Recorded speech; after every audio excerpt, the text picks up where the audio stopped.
Hey, good morning, everyone. Happy Tuesday morning to you, and welcome back to Morning Musings. My name is Don K. Preston. I am the president of Preterist Research Institute of Ardmore, Oklahoma. I do appreciate you being with me. I want to get right back into our examination of the Olivet Discourse. You know, here we are, 429 videos after we began this study. And by the way, I do appreciate all of the kind remarks of people saying, hey, don't worry about ending anytime near soon. This is good stuff. I do appreciate that very, very much. Okay, we've been focused particularly at length on Matthew 25, 1 to 13 and the motif of the wedding, the coming of the Son of Man for the wedding. And once again, I've shared with you how this is taken directly from God's Old Covenant promises made to Old Covenant Israel. You know, it absolutely astounds me, and I make point of this, just this morning, yesterday morning, I was involved in a Facebook discussion with a guy, and of course he considers me a heretic. And the interesting thing about this, and very, very revealing, he is from the amillennial, the Church of Christ background. He believes that God was through with Israel at the cross. He believes that that Jesus nailed the old law to the cross. Well, over a period of months, in different Facebook discussions, I have asked him, if God was through with Israel at the cross, is that your position, first of all? And if Christ nailed the law to the cross, how is it possible that after the cross, Paul said that the Old Covenant feast days were still types and shadows of the things that were about to come? They hadn't come yet. And how is it that Paul and all the rest of the New Testament writers tell us that they were anticipating the imminent fulfillment of God's Old Covenant promises made to Old Covenant Israel? Now, I've posed that question to this fellow several times. And every single time that I pose the question to him, he either completely ignores it and changes the subject, or he literally disappears from the discussion, just like others on that particular Facebook page do, who believe that God was through with Israel at the cross. Listen, folks, I'm sorry. If you put the wedding and if you put the new creation, and if you put the time of, quote, no tears at some distant future to us, then by that very belief, by that very doctrine, you are saying God is not through with Israel. Israel remains God's covenant people.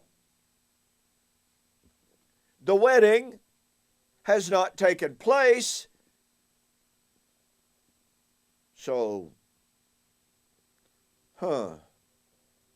is God betrothed to the church, separate and apart from the promises made to Old Covenant Israel? Will he have two brides? You see the can of worms this opens up for those who take that position that God was through with Israel at the cross. He nailed the Old Covenant to the cross. I'm sorry, it just doesn't work. So, back to our examination of the doctrine of this time of no tears. Look, the reason I'm spending time on this is because so many people object to the first century fulfillment of the wedding because they say if the wedding took place in AD 70, then that means that we're in the time of no tears. No pain, no sorrow. Well, that's exactly what that means. The question, of course, is, was John being told that at the time of the wedding, there would be no tears anywhere? No one would ever shed another tear of sorrow. Is that what he was saying? Well, that's what we're told, essentially. The problem of that is that according to Revelation 21 and 22, after this time of the end, after the wedding comes, there's still sin and sinners outside the city, and the nations of the world are invited to come into the city there to find healing. Well, what do they need healing for? What is there to be healed from if there is no sin of any kind anywhere? You see, it's problematic. So, I want to go back, and I shared with you yesterday how Isaiah chapter 65 is programmatic, paradigmatic for the New Testament doctrine of the new heaven and new earth. It's what Peter was drawing on in 2 Peter chapter 3. Okay? But Isaiah 66 is its parallel. It's not a different prophecy of a different new creation. Sure as I say that, somebody's going to jump up and say, oh, no. Okay, Isaiah 65, that was fulfilled in the first century. Isaiah 66, that's different. That's the end of time. Nope, sorry, won't work. Not going to discuss that here because, well, quite honestly, it's too ridiculous of an idea. Anyway, Isaiah 66. Now, the Lord begins this chapter by saying, heaven is my throne, earth is my footstool. Where is the house that you will build me? Now keep in mind that Stephen stood up in the temple 2,000 years ago and quoted this verse verbatim, and the people in his audience understood him to be casting reproach on that temple and actually predicting its destruction. In other words, they believed that Stephen was applying Isaiah 66 verse 1 to that temple at that time. I mean, after all, if God doesn't have a need for a temple, then you might as well tear that temple down. So just like Isaiah 65, 1 and 2, that Paul applied to his ministry and his generation, meaning that the entirety of Isaiah 65 was to be applied to his generation. Stephen begins his discourse. Well, he doesn't just begin it, but nonetheless, he includes in his discourse in Acts 7, verse 49, an implicit prediction of the destruction of that first century Jerusalem. And for time's sake, I've got to hurry up here. The Lord predicted in Isaiah 66, I will choose their delusions. I will bring their fears on them. Because when I called, no one answered. When I spoke, they did not hear. They did evil before my eyes and chose that in which I did not delight. Guess what? That's a direct quote from Isaiah 65, 1 and 2, which once again, Paul quotes in Romans 10, 20 and following, and applies to his day and his time. So, we have Isaiah 65 and Isaiah 66, both being applied to the first century by the New Testament writers and speakers. Now watch. Hear the word of the Lord, you who tremble at his word. Well, who is this, those who tremble? Well, it's the man of the contrite heart back here in verse 2. It's the righteous remnant of Isaiah 65, verse 8. Hear the word of the Lord, all of you who tremble at his word.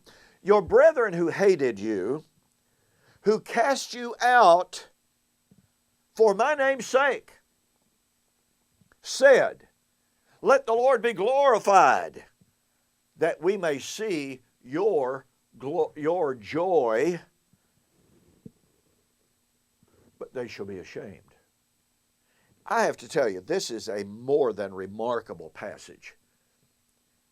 It doesn't speak directly to coming joy, but it does implicitly. But notice what it says, that the enemies of those who fear the Lord, i.e. the righteous remnant, those who hate you. Do you remember what Jesus said in John chapter 6, or 16, 15 and 16? The time is coming in which those who hate you and persecute you will think that they do me a service. So here is Isaiah predicting the time in which God's new people, in which the righteous remnant would be hated by the rest, persecuted by the rest, taunted by the rest, saying, yeah, well, you're so joyful. Here, take this. Show us your joy now.